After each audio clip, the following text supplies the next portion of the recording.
fast it looked like a laser. Dust erupted. Fighters scattered or fell. The roar shook my chest harder than my injuries. Miller yelled, "Move! Now!" We sprinted, or in my case stumbled, toward the LZ as the helicopter hovered, kicking sand into a tornado around us. The ground shook. Wind whipped at our gear. The noise was deafening. But one sound rose above everything. The sharp snap of a rifle to our right. Diaz screamed. And collapsed. The last push. I dropped to my knees beside him. Blood bloomed across his shoulder. He was conscious. Barely. "I'm fine," he gasped. "Get to the bird." "No chance," I growled, hooking my arm under his. Miller grabbed his other side. Together, dragging him between us, we pushed toward the helicopter. Rounds cracked past us. One sparked against the Hello's armor. Another hit the dirt inches from my hand. The gunner unleashed another burst, keeping the fighters pinned. "Go go go," he shouted. We reached the door. 2 crewmen pulled Diaz in. Miller climbed after him. I tried to follow. And my leg buckled. Hard. I fell. Right at the edge of the LZ. Bullets tore the dirt beside me. The crewman yelled, reaching out. "Grab my hand. Now." I crawled, muscles screaming, vision tunneling. The enemy surged from the ridge, realizing they had one last chance to kill me before the Black Hawk lifted. I forced my body to move. Inches. Agony. Forward. The crewman grabbed my vest and hauled me inside. The moment I was in, he banged the wall. Up. Up. Up. Lift off. The Black Hawk surged skyward. Bullets peppered the valley walls. Tracers flew past the windows like angry fireflies. The wind howled. The engine roared. But we were rising. Back into the sky. Back toward safety. Diaz lay on the floor, pale but alive. Miller slumped beside him, chest heaving. I leaned back against the cabin wall and closed my eyes. Every muscle shook. Every bone hurt. But I was alive. Diaz was alive. Miller was alive. And as the mountains shrank behind us, disappearing into the haze, I whispered the same words I'd carried since I first stepped into this war. Nobody gets left behind. Not on my watch. Not ever. You learn a lot about yourself in Afghanistan, but nothing teaches you faster than a night when everything goes wrong. That night, after the ambush on the ridge, after we dragged ourselves out of that hellscape with dust in our lungs and adrenaline still thrashing in our veins, we reached a half-collapsed mud compound where we planned to hunker down until exfil. The sun had already dropped behind the jagged mountains, bleeding the last of its light across the valley. And with it, came the cold. Most people think Afghanistan is just heat and sand. They don't know the nights. They don't know how the temperature crashes like a stone and the wind slices like broken glass. They don't know how the stillness feels like a trap, like the whole world is holding its breath, waiting. We knew we weren't alone. And we knew they'd come before dawn. The silence before the storm.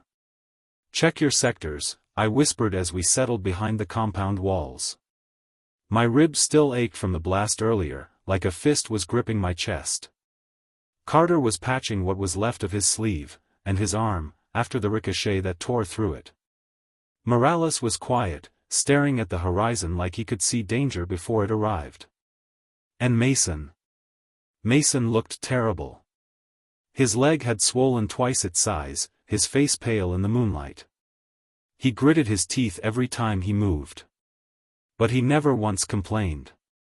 That was Mason, stubborn as iron, even with half his blood left on the ground behind us. "You good?" I whispered.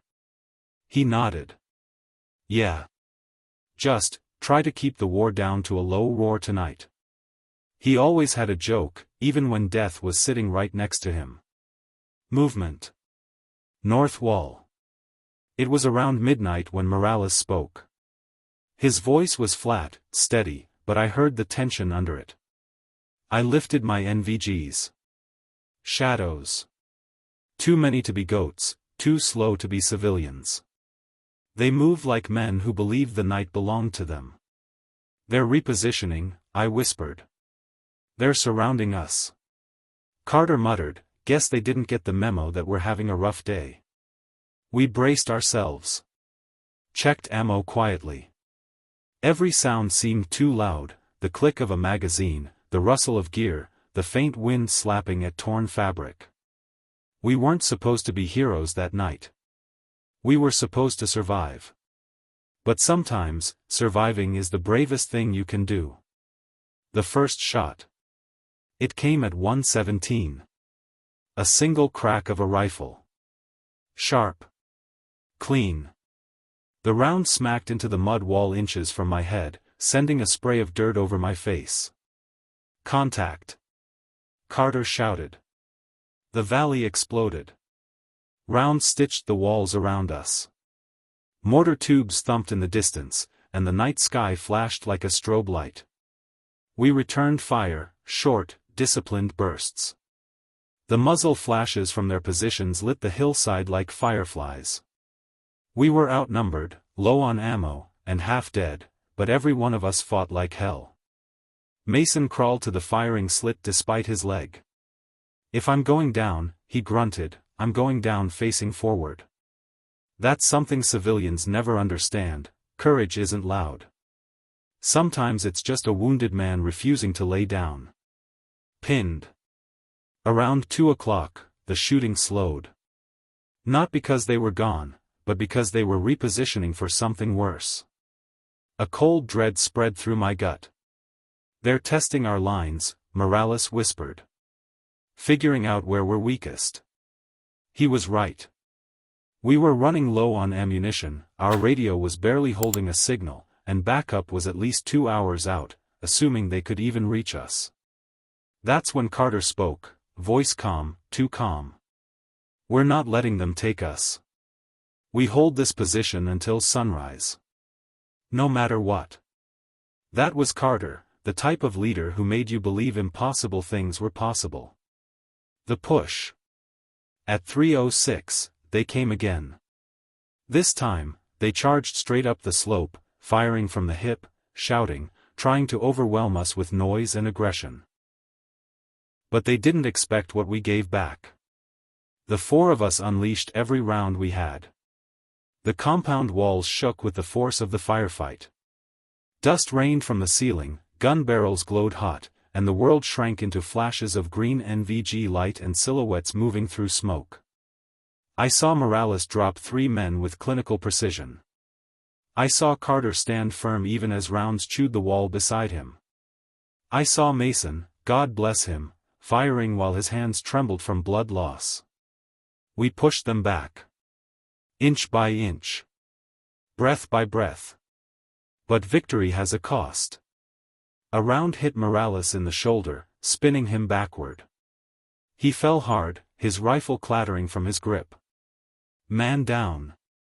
I shouted, grabbing him by his vest and pulling him behind cover. He hissed through his teeth but managed, still in the fight, don't you quit on me. Morales was the heart of our team, and hearing him say that kept the fear from swallowing me whole. 3:40, the stillness. Then, silence. Real, complete silence. No shots. No movement. Just wind. Carter crouched beside me. They're regrouping. Trying to decide if we're worth the casualties. And what do you think? I asked. He looked at Mason's leg. Morales' wound. The smoke still hanging in the air. I think they're coming back. I felt it too. Because the quiet wasn't peaceful, it was a held breath, a stretched wire waiting to snap. The kind of silence you only hear before the hardest fight of your life. The last assault. It happened just before dawn. We heard footsteps. Dozens of them. Steady. Determined. I clicked my last magazine into place. All right, Carter said softly. If this is it, then let's give them something to remember. What happened next felt less like combat and more like defiance.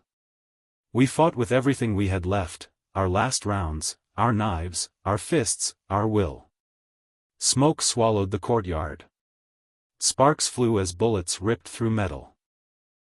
Mason fired until he physically couldn't lift his rifle. Morales braced himself with one arm and kept shooting with the other. We were running on instinct. Training. Brotherhood. And something deeper, the promise we made never to leave each other behind. The sound that saved us. Just when I thought we were reaching the end. Just when my fingers slipped on the trigger from exhaustion. Just when the enemy started to break through the breach in the wall. I heard it. A distant thumping. Helicopter blades. Carter laughed, actually laughed, even as bullets tore the wall above him. Angels in the sky, he said. And then the valley erupted as the gunship opened fire, ripping through the hillside with a roar that shook the earth. Our attackers scattered like dust in a hurricane. The night finally broke. We survived. The dawn after hell. When the medics reached us, Mason cracked a weak grin and whispered, "Told you I'd make it till sunrise." Carter sat down beside me, staring at the mountains. "You did good tonight, brother," he said. We all did. And in that moment, tired, bleeding, covered in dust and gunpowder, I realized something. Courage isn't the absence of fear. It's fighting through the longest night of your life because the men beside you are counting on you. And that's why I'm here telling this story now. Because we didn't just survive the night. We earned it. I've seen a lot of sunrises in my life, but few felt as unreal as the one that broke over that valley, painting the mountains gold after the longest night of my career. The gunship still circled overhead, its silhouette cutting across the light like some guardian angel sent too late but still right on time. Below it, dust swirled across the courtyard, dust mixed with cordite, dried blood, and the remnants of a fight we had no business surviving. But we did. Barely. I sat with my back against the shattered wall of the compound, chest rising and falling like every breath was borrowed. Carter knelt nearby, checking on Mason as the medics worked. Morales lay against a backpack, refusing anesthesia, insisting he was just scratched.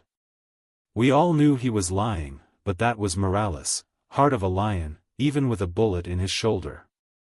The medic slapped a hand on my chest. You're next. I shook my head. Take care of them first.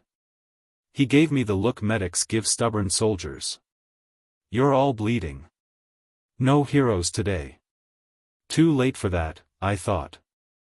Last night, we all became heroes whether we wanted to or not. Bird inbound. The radio crackled weakly. Carter leaned in, listening closely. Say again, Overlord? Bird inbound. Pick up in 3 minutes. Smoke for ID. Carter exhaled slowly. For the first time since the firefight, his shoulders slumped, not from weakness, but from the weight of relief. 3 minutes, he said quietly. We're getting out. Mason smiled through cracked lips. 3 minutes, feels like heaven. I wanted to believe it. But after a night like that, 3 minutes felt like another lifetime. We heard it before we saw it, the deep, rolling thunder of rotor blades pushing air aside like a giant's heartbeat. The sound echoed through the valley, bouncing off ridgelines, waking every nerve in my body. Our lifeline. Our way home. The medics hurried to get Mason ready for transport. Morales struggled to stand and nearly fell before I caught him under the arm. Easy, I said. He grinned. Don't get sentimental on me now. The helo dipped over the ridge, nose down, side door open, crew chief leaning out scanning for threats. Sunlight flared off its fuselage, turning it into a streak of gold across the sky. Carter popped yellow smoke. The plume rose, bright and desperate. And the bird turned toward us. Time to move. The medics carried Mason on a stretcher toward the landing zone. Dust erupted around us as the helicopter slowed, hovering a few feet off the ground. The rotor wash punched against my face, warm and violent, pulling at my gear, shaking loose bits of debris from the collapsed roof. I grabbed Morales and we limped forward. Each step hurt like hell, but pain felt irrelevant, we'd earned our exit. Carter was last, sweeping the courtyard one more time with his rifle, making sure no threat had slipped through the silence. That was his character, even at the end, he was responsible for everyone else. When we reached the bird, the crew chief shouted over the roar. Load them in. Move, move. Mason went first. Morales second. I was climbing in when Carter tapped my arm. You good? He shouted. No, I yelled back, but I'm going home. That's enough. He clapped my shoulder. Hard. I told you I'd get you out. Carter always kept his promises. Leaving the valley. As the helicopter lifted, the valley dropped away beneath us, the broken walls, the scorched earth, the blackened craters, the bodies we didn't want to remember. The battlefield grew smaller, shrinking to a scar on a landscape that had seen too many. Mason lay strapped to the stretcher, oxygen mask covering half his face. Morales sat propped beside him, eyes half closed but still alert. The medics moved between them with quiet urgency. I sat by the open door, legs dangling out, watching the mountains glide past under the wash of early sunlight. My ribs throbbed. My hands shook. Blood dried in cracked lines on my knuckles. But for the first time in long hours, I felt peace. Raw. Fragile. But peace. Carter moved to sit beside me. You did good last night, he said, voice still hoarse from yelling commands in the chaos. We all did. He nodded slowly. Yeah. We did. Then he looked out over the valley, his expression shifting, pride mixed with something heavier. You know, people back home will never hear the full story, he said. They'll get the clean version. The short version. Maybe a headline. I knew he was right. They won't know how scared we were, I said. They won't know how close it got. Yeah, but they'll know we stood our ground. He paused. And that's enough. The weight of survival. Most people think survival feels like triumph. But it comes with weight. A heavy kind of gratitude, and an even heavier sense of responsibility. As the helicopter banked left, I saw smoke rising from the compound far below. The sunrise washed across the mountains, turning shadows into rivers of gold. A beautiful morning, born from an ugly night. Carter must have seen something on my face because he nudged me. "You're thinking too much. Just, taking it in. Don't. Not yet. Heal first. Think later." He was right. We weren't done with this place. It would come back to us in dreams, in memories triggered by the smell of gun oil or the sound of a door slamming. Afghanistan was a ghost that followed you home. But it also shaped you. Forged you. And sometimes, saved you in ways you didn't understand until years later. Crossing the ridge. We crossed the ridge line where we'd first taken fire the night